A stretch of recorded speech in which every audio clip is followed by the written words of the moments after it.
Welcome, everyone. Thank you very much for joining us. My name is Dora. I'm joining you from Budapest, from Hungary. And you can also see here Sebastian, who is also joining you from Budapest. And I'll just say a couple of words about Qesher, which is this project that we run now for 5.5 years. Basically, our main mission is to learn and teach about Jewish communities from all over the world. So, in our regular sessions, what you can normally see is different cities and different countries, Jewish heritage presented by a speaker who shares history and culture and also the present day situation of different Jewish communities. And I'm sure many of you know that we also have a book club series in which we mm, touch upon these topics, let's say, about Jewish life around the world. We somewhat divert with the books in different areas, but we do keep always in focus Jewish life around the world. Today's book is a little bit special because it's not strictly about this topic, because we very rarely speak about Israel. We mostly focus about the diaspora and their lives. But we have had quite a few book sessions about Israeli writers, from Israeli writers, about Israeli life. And of course, that is also a very important part of Jewish life around the world. So, this is what our focus will be today. And I would like to introduce two presenters today. The author, who is Yishay Ishi Ron, who is an Israeli writer and former soldier in an elite combat unit who suffers from severe PTSD. Writing has been a crucial part of his healing process, and Dog is deeply rooted in his personal experiences. Yishai lives in Tel Aviv with his wife and 3 children. And since the book was written by Yishai in Hebrew, we have today also the privilege to have the translator of the book into English. So I'd also like to introduce Yardenne Greenspan, who is also a writer and a Hebrew translator, born in Tel Aviv. Her work has been featured in Tablet, Jewish Book Council, Literary Hub, and much, much more. And she has a regular column in Plowshares. And her translations have been also published in many different publishers across the US. We're very glad to have her also here with us. We'll start the conversation with Yishai to get us familiar a little bit with the book, and then we'll also ask Yarden a little bit about the process of translating a Hebrew language book into English. So Yishai, let's start with you. Hello.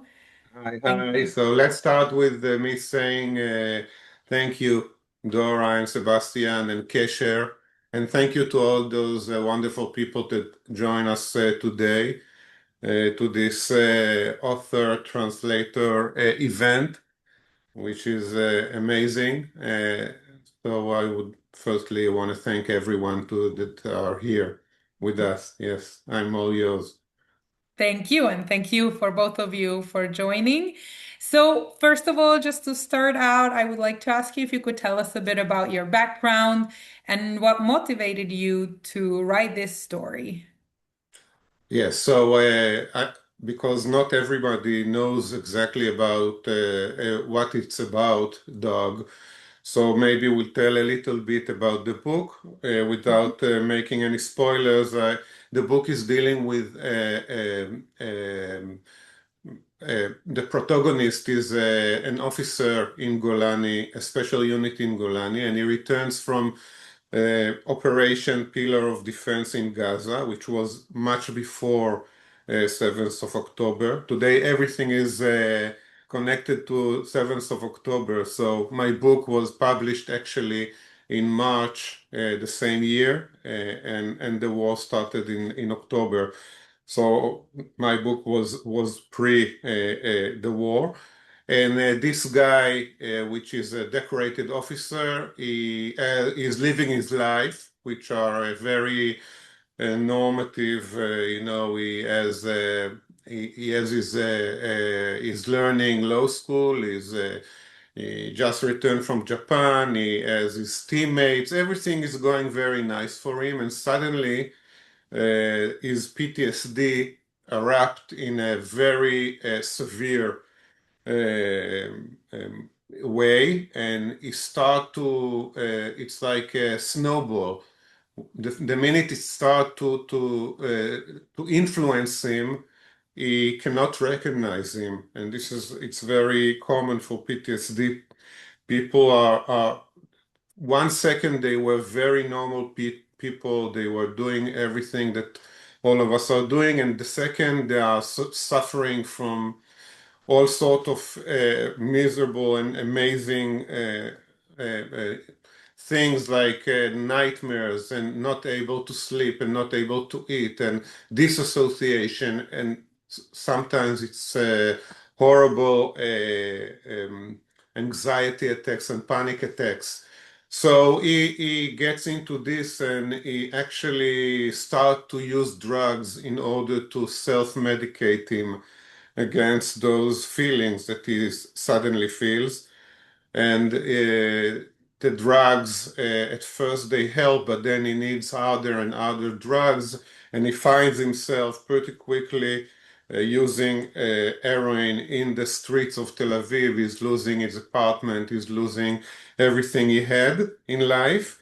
And he's just shooting heroin in the street, in a dump in Tel Aviv, begging in the street and for money, and living his life. And then he meets a stray dog that accidentally enters his dump, and then something starts to evolve between Geller, the protagonist is Geller, and the dog, and that moves the plot. And the dog is also PTSD, and together they find a way of having some kind of redemption and resilience. And of course, the plot is much more complicated. It has more characters. Even some of them are very amazing characters, which are not. Then they are no less important than Gela, the protagonist. We have Doris, which is an amazing woman that accepts Geller for who he is. She doesn't know at first he was an officer in the army, but she accepts him as a drug addict, and she tried to help him because she herself living on the edge. She herself is a PTSD. She lost her husband and she lost her son, and I wrote this book when actually before I knew I'm PTSD myself, but my subconscious already was deep into PTSD.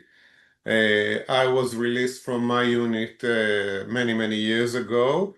And the first around 10 years after my service, I was self-medicated myself with drugs and alcohol.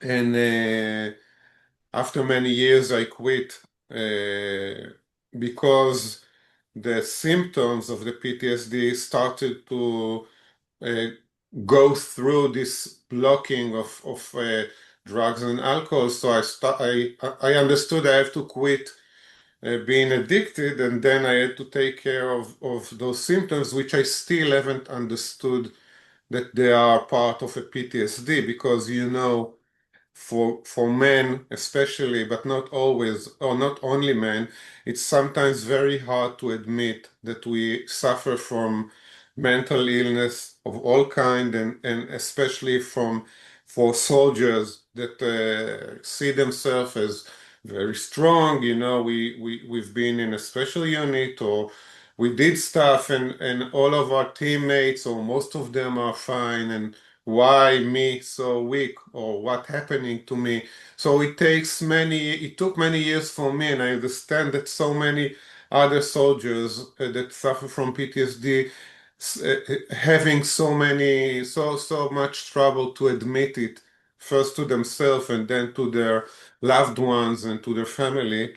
And and only many years after I was released from my service and I was already on psychiatric medication and uh, many years, like it was during COVID actually, which my team made a reunion, and I suddenly, it was very exciting for me from one hand, but very pressing from the other hand. I didn't know why I'm so pressed. And then I met everyone. We made a reunion, a physical reunion, and I met everyone, including the guy I shot during my service, accidentally, of course, in an operation. And we talked about many things we did. And I came home and I was a wreck. And I was healed physically for like a week. And then I was just shattered in million pieces. I couldn't sleep and I couldn't eat. And I had anxiety and panic attacks that lasted for days and weeks. And only then it was the first time that I admitted to myself and to my family that I'm suffering from PTSD. And that brings us to a place where I suddenly couldn't really handle my life and couldn't work. So what I had left to do is return to my writing, which I was a writer before a dog, and I wrote novels and I wrote children books. So suddenly a dog came back to my conscience, and I looked in my computer and I started working on this novel, and uh, it suddenly looked as if it's like I have an amazing piece. I'm writing something very important. Later, because many readers told me that it changed their life or that it influenced them in such a amazing way, I understood that it's really a unique book. And that's it, like more or less Yeah, in thank short. you. Yes. And I mean, you mentioned now this briefly, but you also write it in the description of the book, and you mentioned it to us earlier that the writing itself was helping you to heal. And if you can just Yeah, add a few my more sentences about that. my psychiatrist, which by the way, it's kind of tragic because his son was killed in the 7th of October in Golani. He was a soldier and he was killed. But this guy is very special in PTSD. He take care of. He was the head of this unit in the army for many years, and he told me that if I'm writing as a professional, as part of my life, so it is very important to continue doing it, and that it's the issue in PTSD, and I think in many other mental illnesses is or mental disorders is talking and processing it because suddenly you find yourself in places you are not very familiar with and you do not know what is happening with you. And when you acknowledge it's a PTSD, you have to process the incidents and the places you've been there that caused this injury. PTSD is, by the way, the most common injury in any defense forces, IDF, in the American Army, every army that had researchers about it, they found out that it's the most common injury and even the most severe one. They lately found out that PTSD handicapped in the IDF live 5 years less than all the other injuries in the IDF. It's crazy. Like you have many injuries, head injuries, people that were very badly injured physically, and the PTSD people, they live 5 years less in general. So, writing helped me to process. Like of course, I've seen, I have a psychologist and I have a psychiatrist, and I do take medication. I don't think that in a severe cases you can just, have your art doing, writing or painting, and that's it, or changing your lifestyle. But everything together can help. Meaning, if you do a lot of sport, if you meet people that share the same problem, if you meet guys from the army that are suffering from PTSD, you can go to run together or to do diving or play, and from the other end, you can write. And for me, it helps a lot. It gave me a meaning also for living. One of the symptoms of PTSD is that a lot of the people, a lot of the time, it's really hard for them to continue living. At first, at least at first, before they take care of themselves properly, they are in a position which they do not recognize themselves. They are very ashamed. Society now it's a little different, at least in Israel, and because of the war, people are starting to accept that PTSD it's not only an injury like any other injury, but they call PTSD survivors heroes in Israel, which is very, very important because a lot of many years ago, people not only here but also in many countries, people came from Vietnam and they were called cowards, and a lot of veterans killed themselves because they do not recognize themselves as weak people, as people that needs help. They were just very, maybe officers in special units or pilots or whatever, and suddenly they are a wreck. And they cannot understand that they can take care of themselves in different ways. So I think writing and specifically dog as a mission, and later meeting Yarden and having this uh, literary work being translated to English and starting to make waves in the world, it gives me much, it gives me a meaning of helping other people, because in Israel, dog became like a cult book for PTSD. And a lot of people are still trying to contact me and talking about their PTSD, and parents asking for help. And it's amazing that, I had this girl, a friend of mine from the US, and she sent it to her father, who is almost 80, and he read the book and he understood that he's PTSD from Vietnam War. And he went now when he's 80 to ask for his rights from the defense ministry in the US.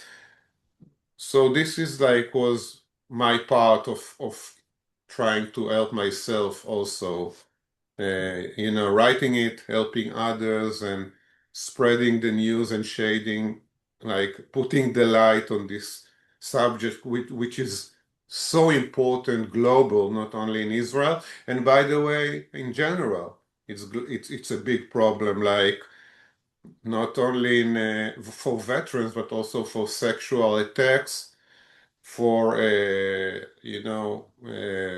for all kind of traumatic stress disorders that people are having, and I think most of us have some kind of PTSD.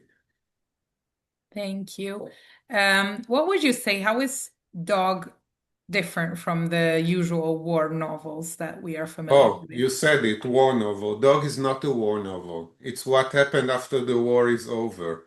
Okay, so this is the difference. You can read famous war novels, and of course some of them also deals with PTSD, But a lot of them are concentrate on the operations, on the war itself, on some of part of the book is very usually concentrating on the incidents and on the war. And dog is actually it reminds the war in so few paragraphs, but usually it deals with what happened after the war is over and after what happened to Geller, which is called, by the way, Geller because he's trying to bend the silver spoon. And this is, if you remember, there was a very famous mentalist named Uri Geller. And maybe the older people like me, he was a hero for us when we were children because he was an Israeli paratrooper and he succeeded all over the world in convincing people that he has supernatural power, that he can bend spoons and stop clocks.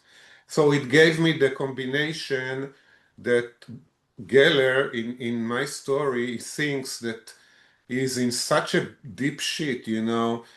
He is PTSD and he has those anxieties, panic attacks, and he lost everything to drugs. He lives in the street. His father is a vegetable he got a stroke and he's a vegetable. His father that he was very looking up to and he can't think on anything else that can save him but a miracle. So he got this Uri Geller's video, old video on his mobile, and what he's doing every day is some kind of not a ritual but a practice. Every day he's practicing while he's stoned, while he's on heroin, to try and bend this spoon that he keeps very good take care of, like he will never do drugs with this spoon. He cherish it.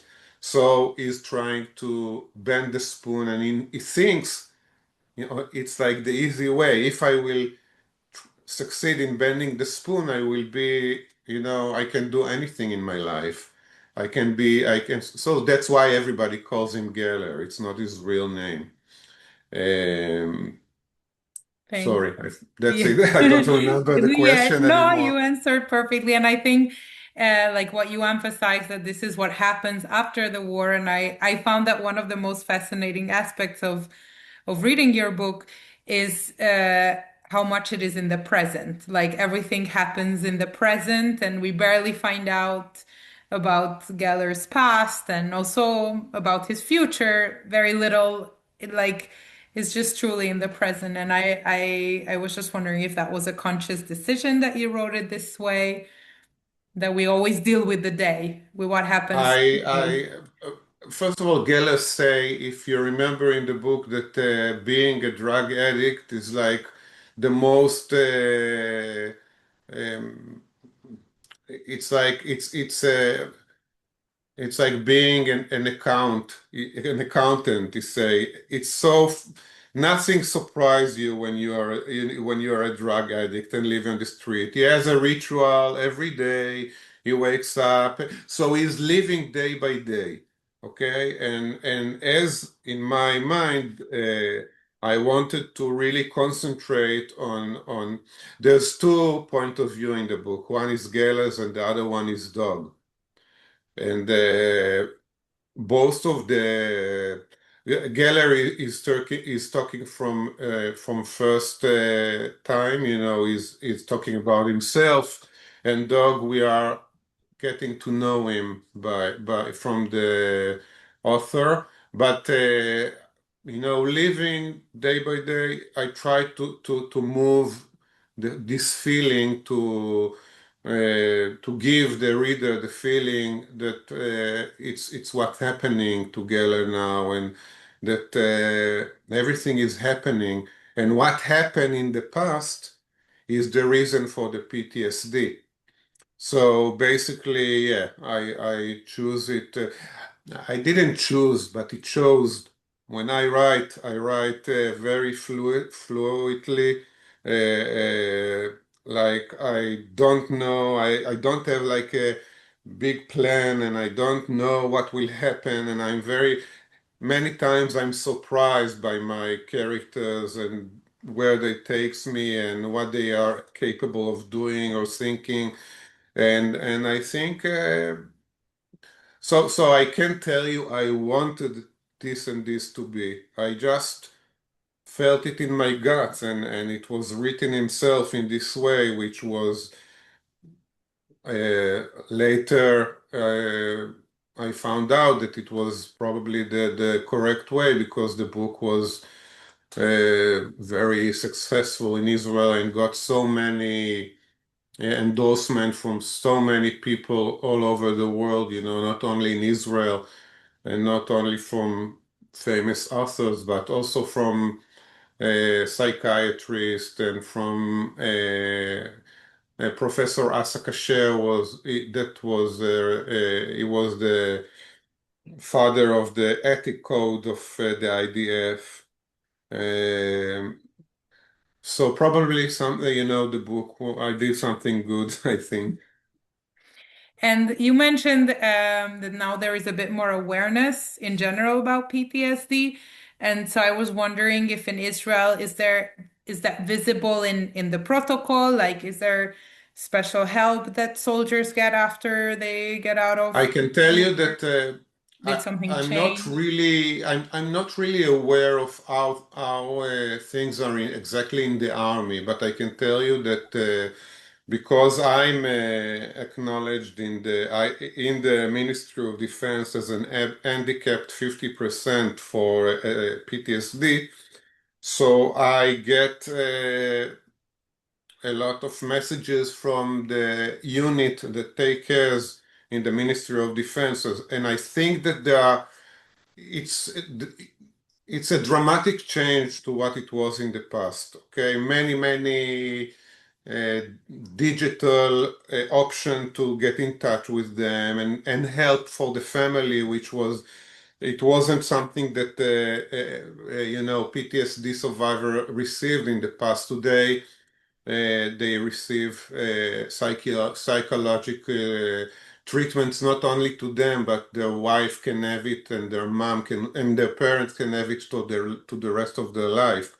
And my children can have it for up to age 30 for free, and it's a lot of things that to see the person much more than before. And this is in the system, but I think that during from the point of view of society, you can see suddenly on cars that, some PTSD survivor had a new idea of giving any PTSD survivor who wants a big sign to put on his car, a car with a PTSD driver. So if he has a panic attack, and he has to stop on the side, someone will stop to help him. So there's many kind of society, private or sometimes half private, um, you know, I forgot the name. Things that people that do in order to receive those injured people and to hug them. And sometimes I know that in the IDF radio station, they call us instead of alumei krav in Hebrew, yahalomei krav, which is diamonds. So there's many, it's a change of, I think, perception that before really people say, oh, and you can see it in old movies as well about World War II or about Vietnam, someone that is suddenly have a shell shock or PTSD and his friends or his family or a society that treats him or the army, they treat him like he's a coward, like he was afraid, so he's trying to get away. I think this notion is not true anymore. And most, especially now after October 7th, that I think so many, not only soldiers, but so many, a large part of the population, and sometimes even people, Jewish people in the diaspora, they feel their PTSD themselves because what we gone through in 7th of October was so dramatic and so awful and so, crazy, such a disaster, and the scenes and the stories and the video, it influenced people that were not even near what happened. And I think we are all, as Jews and as Israelis, are in some PTSD. Of course, some of us are really been there or left, were living in the near Gaza.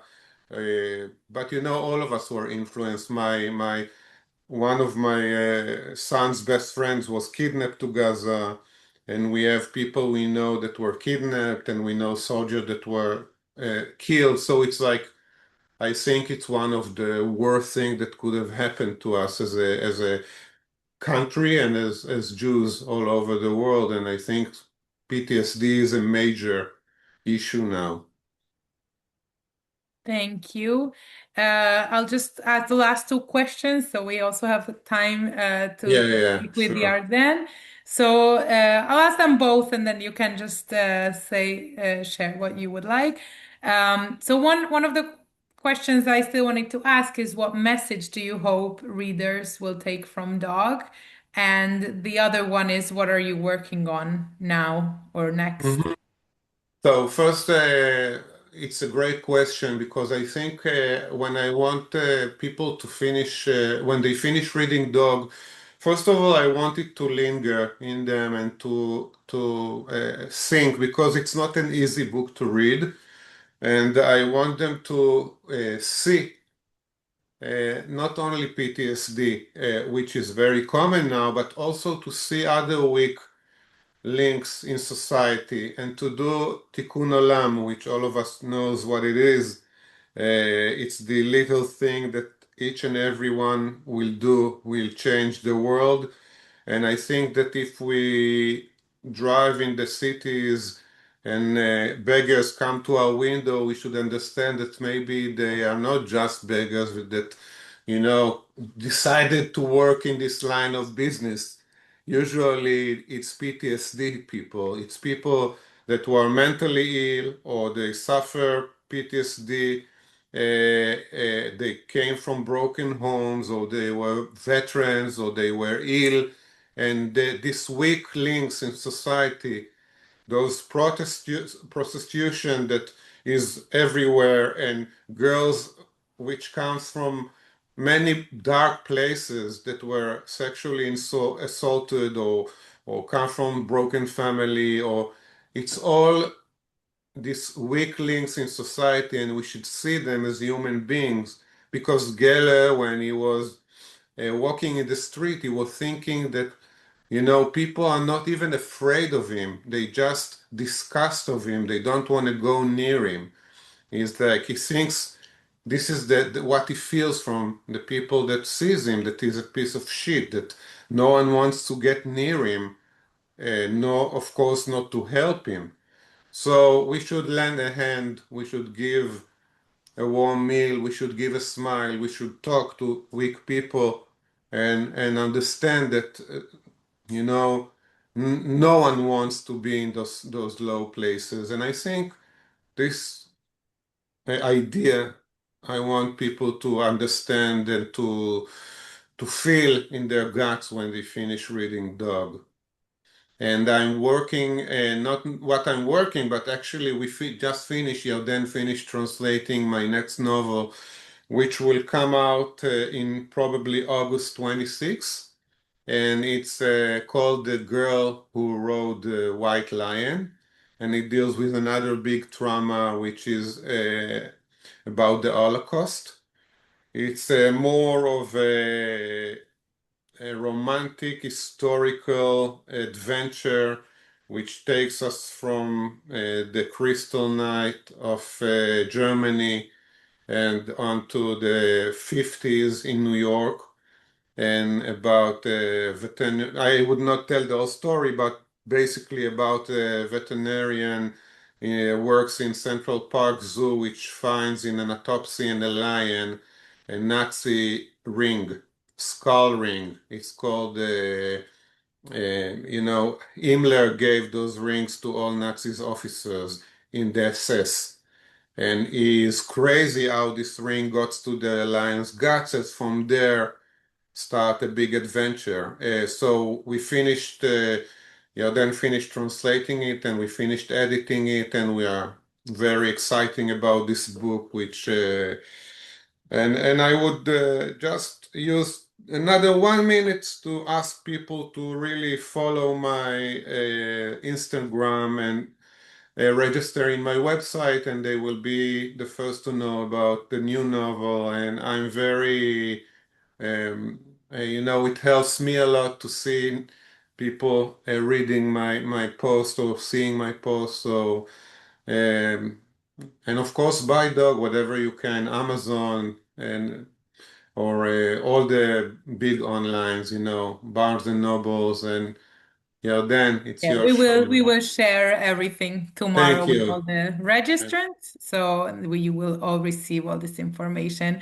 So I see that there are many questions in the chat, but I will still have just a few questions with the Yardenne, and then we will open up for the Q&A. So first of all, thank you, Yardenne, for joining us as well. I think it's very rare that we have both the writer and the translator. I mean, we've never done that, and I think it's a pleasure to do so. So just first of all, could you tell us a bit about yourself and your work as a translator and whatever you want to share about translating dog in particular? Sure. Thank you so much for including me. I'm thrilled to be here. Um, well, my name is Yardenne. I was born and raised in Tel Aviv to bilingual parents. And so English and Hebrew from a very young age figured very prominently in my life. And when I was in my 20s, I accidentally got my first translation gig. And even though I realized quickly that being fluent in two languages does not mean you are automatically a translator, and that it takes more than that, it also felt very natural and compelling to me. And like, it just felt like the place where I needed to be. Um, and so I translate books from Hebrew into English, mostly novels. And I love it. I really, it's my dream job. Um, when it comes to translating dog, it was a remarkable experience for several reasons. First of all, the writing really flew off the page. And so rendering it over again in English, I mean, it's kind of a dream book in the sense that in the way that it just it flowed very naturally for me in English, which not all books do, unfortunately. It was also remarkable because in a post-October 7th world, to be working on material that has to do with the experience of a normative Israeli, because ultimately, as Yishai pointed out, so many soldiers and so many Israeli civilians have been suffering of PTSD, obviously before the war, but since the war, even more so. And the way it dealt empathetically with every person on any side of the border and how war affects people of all origins, religions, nationalities. It felt very special to me. It felt very much like a crucial mission to be working on a book like this at a time like this. Thank you. And how do you deal with translating the text? I mean, you're a native speaker of both languages. Do you try to keep the author's voice, or do you want to make it more understandable for the English speakers, or how can you translate not literally word to word, but as a like culturally and in other ways? What the way I like to think about it is my job is to pretend that I am the author if they were to write their book originally in English. And so as I work, I pay attention to things like word choice, voice, style, sense of humor, grammar, because every author has their own unique little kinks, right? Some authors like run-on sentences. Some authors write in a very short and clipped way.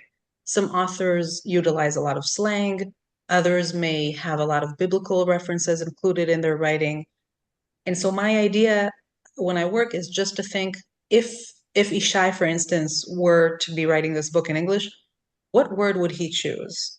What would be the most important element in each and every sentence? And that guides my choices. In one sentence, I might focus mostly on the voice of the character who's speaking. If they're funny, if they're somber, if they're cynical. In another sentence, I might focus more on the general tone of the book. Is it supposed to be uplifting and inspirational? Is it supposed to be dark and hopeless? In another sentence, I might focus on something unusual that happens, like you know, a strange metaphor, an unusual way of describing something, and and then I would have to figure out what's intentional and what's something that just happened to be there. And that would also help me decide when to make it kind of sound more natural, more Americanized, for instance, and when to um, actually let it be a little bit unusual, let it sound foreign because it is taking place in another country. Amazing. And what do you think is the biggest misconception of people regarding translations? Um, Two things come to mind. One is that I think some people, this is especially true in America where there is less focus on works in translation. I know that in European countries and in Israel as well, a lot of books are being translated. If you walk into a bookstore in Israel, it's about 50-50. If you walk into a bookstore in the United States, unfortunately, there's going to be a ton of original work and much fewer works in translation. And I think that is due to a misconception that some people have that, you can only really relate to something if it's happening in a time and place that you're familiar with. But actually, people's capacity for empathy and for putting themselves in someone else's shoes is enormous. And the more you read um, literature from different countries, the more you work that muscle and you become even better at it. The second misconception, which is especially relevant to this time, is that a computer or a robot can translate literature just as well as a human being. Obviously, AI is an incredible technology and it is becoming better and better, but it's not quite there yet when it comes to rendering the human experience. Thank you. That is so important to point out, I think. And I'll ask the last question, and then we'll go into the audience questions. Um, Particularly about dog. Did it change for you as you were translating it, or did you see differently as you were translating it into English than just having read it in Hebrew? Translation is very much like a deep reading, um, meaning that, if when you're reading a book, you could just kind of scan it quickly, or you could really sit with every sentence, every paragraph, and analyze it the way you would probably as a literature student. Translation is sort of like that. You get to know a book really, really intimately, and it teaches you as you read it what it's about, what are the main priorities. Um, and so I think when it comes to dog, as I was working on it, I felt that I was getting deeper and deeper into the main character's mind. The way he sees the world, I started noticing that the different metaphors that he used were very much indicative of someone who feels attacked by the world. Um, Small things like the weather are seen as almost like personal insults against him. And it made me think of, the way I feel sometimes when I'm feeling lost or lonely and how it affects everything I see. And so I think it has changed for me. I mean, obviously that made me understand the book better, but it also changed for me the way I look at other people and their emotional responses, and the way that sometimes people in dire need of help won't easily let you help them because they're struggling. I've become a lot more aware of things like that in my day-to-day life since working on dog. Thank you. And just a quick question, how long did it take you to translate the book? I don't remember exactly. I think it was a couple of months just working on my own to get it to an advanced draft. And then there are several more months of incorporating Yishai's notes, working with an editor to smooth everything out to make sure the language is perfect, getting notes from our publisher, Sankata Press. And so I think overall the process was probably something around 9 months, but I'm not totally sure. And it's very recent that it's out in English, right? It was out in October, if I'm not mistaken. So Yishai spoke a little bit about how was the reception in Israel, but this is a bit of a question for both of you, but how was the reception to the English translation? I've been receiving really wonderful notes about it from people who've read it and who found it not just inspiring, but also really comforting. Even though it's not an easy book emotionally. But I think it's precisely because of that that people who read it connected to it on different levels, no matter what their experience of trauma was, even if it was very different than the protagonist's experience. It really released in people something. They felt like they were being seen on a deep level. I spoke to one woman who read it in a single day, pretty much crying the entire time. And she said afterwards she felt such a sense of relief. That was really special for me to hear. Thank you so much. And I just wanted to reflect on this because you both mentioned that it's not an easy read. And I remember that when we first spoke to Yishai some months ago, and he also said this, that it's not an easy read. And I was so scared of reading it because I'm always scared of trauma and reading war and reading wounds in people. And then when I actually picked it up and started reading, I didn't find it that difficult because it really drew me in. And like you said, that I read it I think in a week because I didn't have a full day to devote to it, but I read it very quickly considering how scared I was of reading it. So I think that's just an It's important note that it's I understand, like it's not easy, but still in another way, it was easy to read. it's not very long. It's not a difficult read in terms, some books are just really heavy and dense and it's hard to get through them. This is not that. It really flows and it goes by quickly. I think it's only difficult in the sense that it opens you up. You can't really keep your emotions bottled up when you read it. And some Mhm. people find that challenging, but it's also beautiful experience. Yeah, exactly. So I think that that was a nice closing for our conversation. And now I'm going to read questions from the audience. I think some of the early questions that came in the beginning have been answered in our conversation. So I'll try to focus on the ones that we haven't touched upon. Um, so a question from Shelley. Are you familiar with the group Israel Guide Dogs? This is to Yishai. I don't, I'm not familiar specific with this group, but I know that dogs as general are now very much used with PTSD. So I don't know if she means guide dog as for PTSD or for blind people, but I think I imagine she means for PTSD. It is something which is becomes much more common. It's a lot of money. It's very expensive for the defense ministry or privately to train a dog to help PTSD. It's something which is combined to the book's name altogether. Our Dogs is also a man's best friend, and that we are using dogs for PTSD survivors. So I'm not familiar with specific with this group. I just know that dogs are very become much and much more common in the treatment and help for PTSD survivors.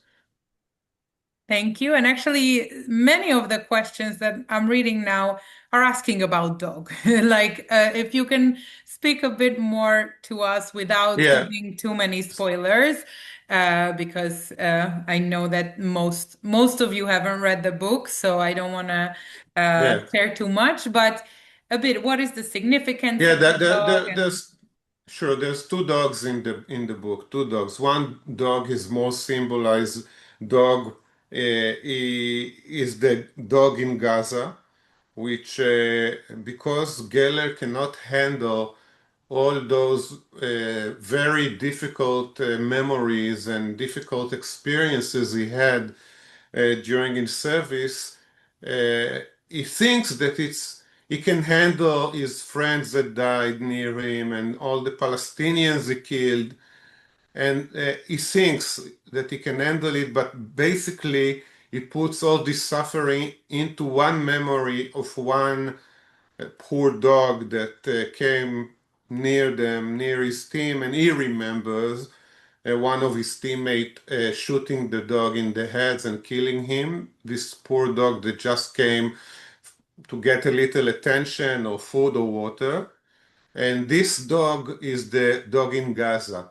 And the other physical dog is a dog which was I described his history, how he came to meet Geller.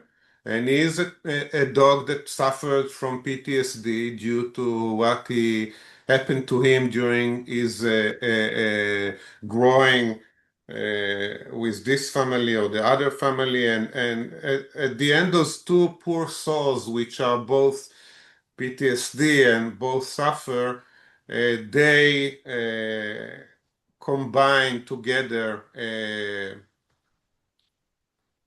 Am I still on? Okay, something yes, jumped yeah, in my it's screen. somehow Okay. something happened. Sorry. Yeah.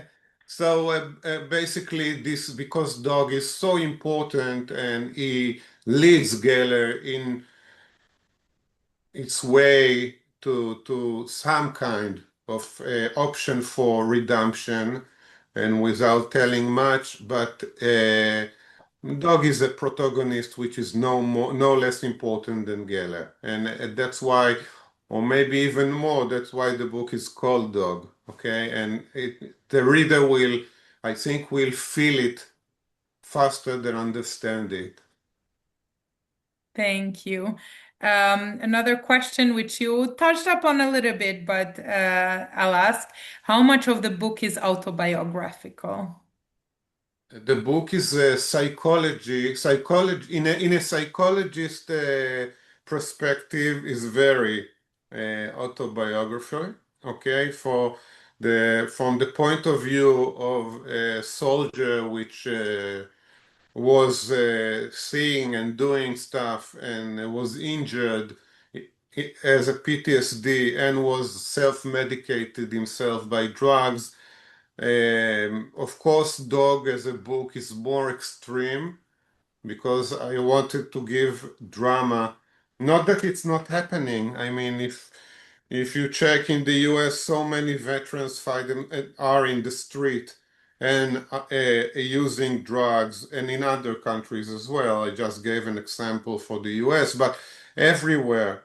I heard about some homeless people in Israel also that are veterans. So it's not that extreme, but I had to do it more extreme than my experiences. Luckily, I succeed in raising an amazing family, three amazing children, and my wife, which is amazing, and they helped me to go through my difficulties and to cope with my injury. But basically, I felt many times like what Geller feels in the book. So It's not a biography, but it's a lot of me inside there. Thank you. And is the name of the book Kelev in Hebrew? Yes, Is the same name. but totally name the same name, Caleb. Thank you. There's a question from Mel. Do you know how the young man who self-immolated several years ago is doing? Yeah, he actually he caused a big change in the way Israel is seeing PTSD veterans and the system. It changed the system a lot after after what happened. There was a fast move in Israel to change the whole Ministry of Defense perspective about PTSD. They changed, they made a new unit, and everything became much easier. They lower a lot the bureaucracy, try to make it more easy for soldiers, for veterans to get help and to get their rights. And he is now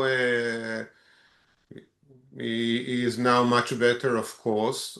He probably deals with a lot because he was injured so badly, but I know he's very active on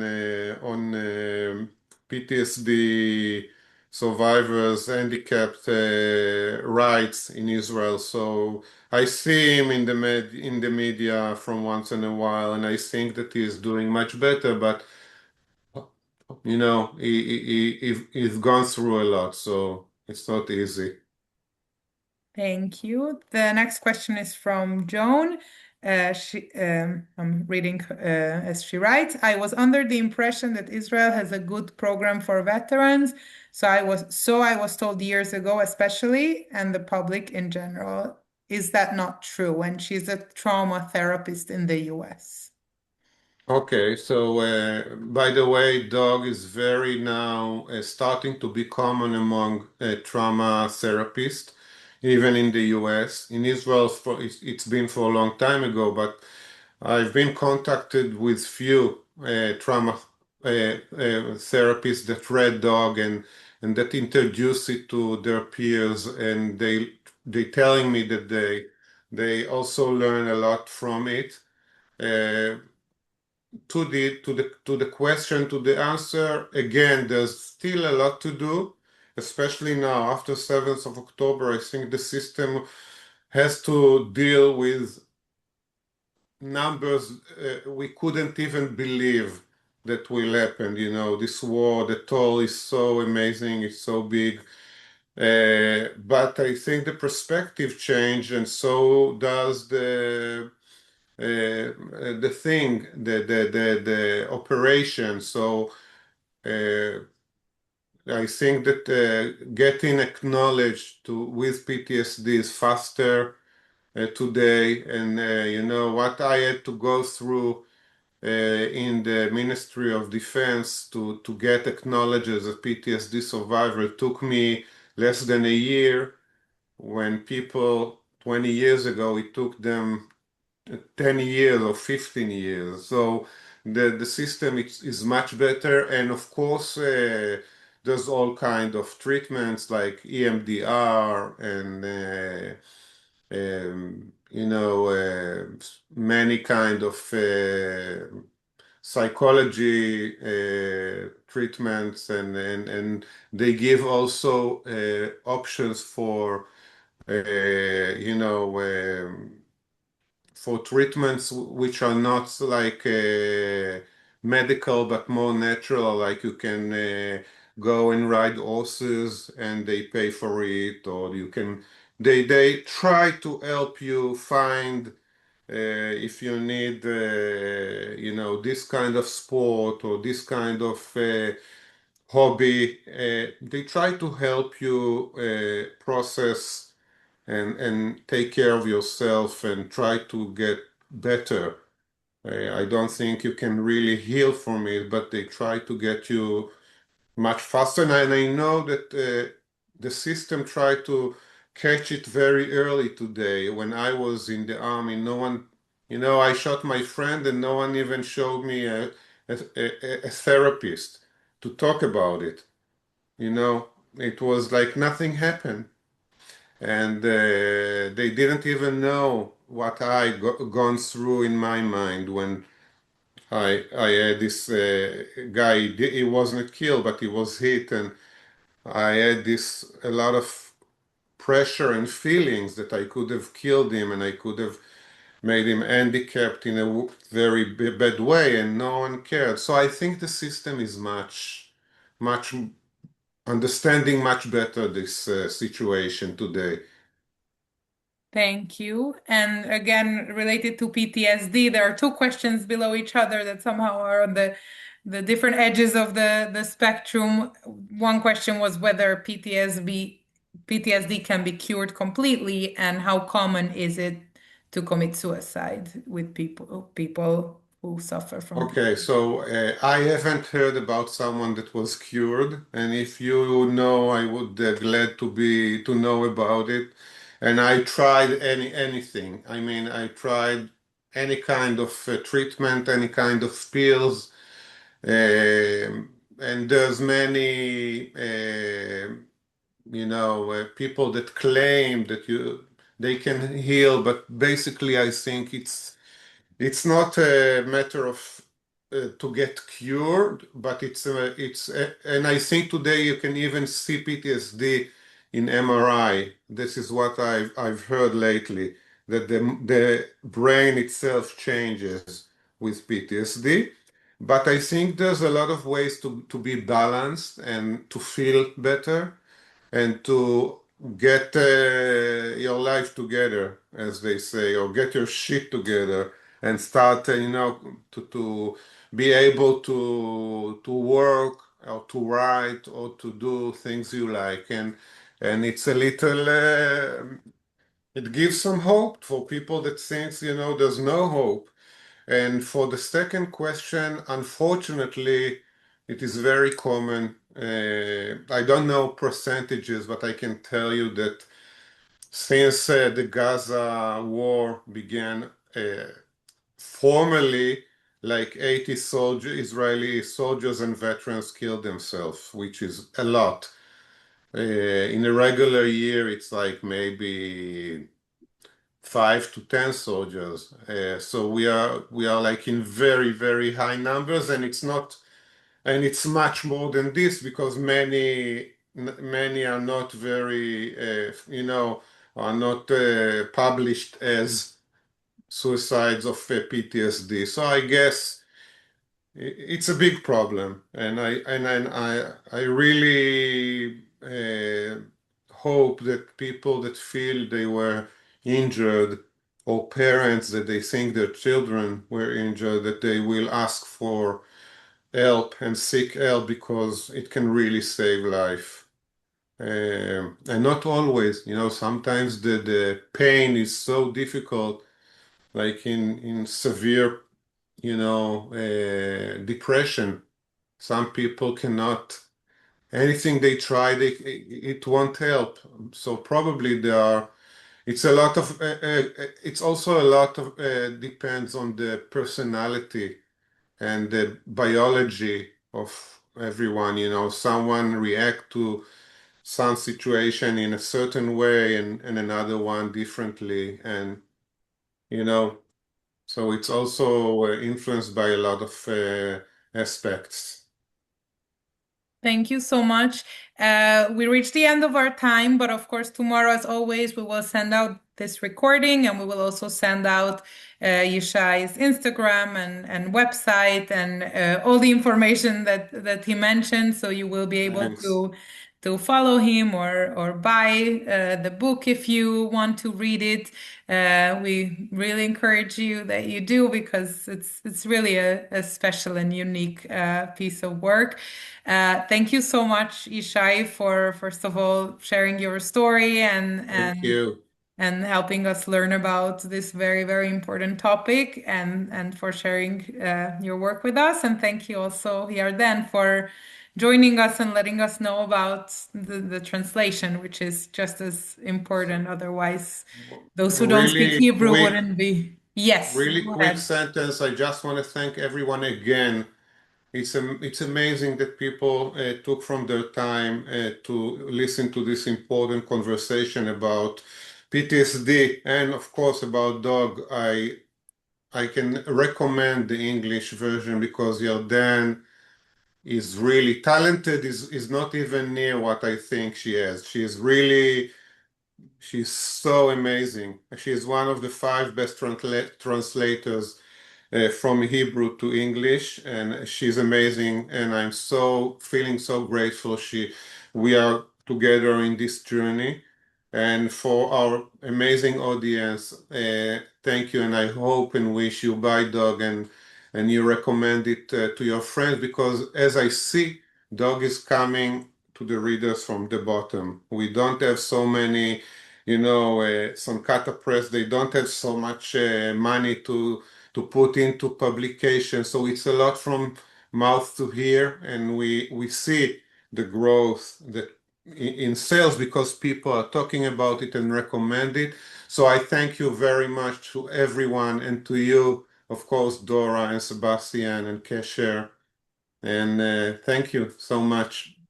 And thank Thank you so you. much for including me as well. It was a pleasure.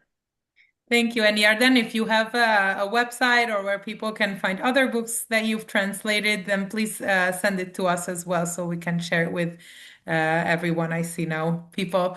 Yishai made such a good recommendation for you that people want to read more translations from Hebrew. And I think it's amazing that it's possible for non-Hebrew speakers to They enjoy should. these works equally well. Thank Thank you you. so much. Thank you, Yarden and Yishai, and of course, thank you everyone Thanks. for joining us today. We really appreciate your curiosity and presence and questions and thank you for being here. So we wish you all a wonderful rest of the day or Laila Tov, those in Laila Israel, tov. and we hope to see you all soon. Our next event will be on Sunday about the Jews of Salonika, so please join us if you can. Thank you, everyone. Bye bye. Bye. Bye. Thank you very much.